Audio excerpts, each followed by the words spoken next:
just an empty hallway. I shook it off, thinking it was probably just the wind or my imagination playing tricks on me. But as I continued my rounds, the whispering seemed to follow me, getting louder and more insistent.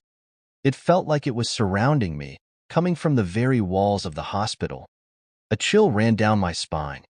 I decided to check the security footage to see if I could find an explanation. As I rewound the tapes, I noticed something odd. In the footage, I saw myself walking through the halls, but there was a dark shadow following me, just out of sight of my flashlight. It moved with me, always staying just behind me.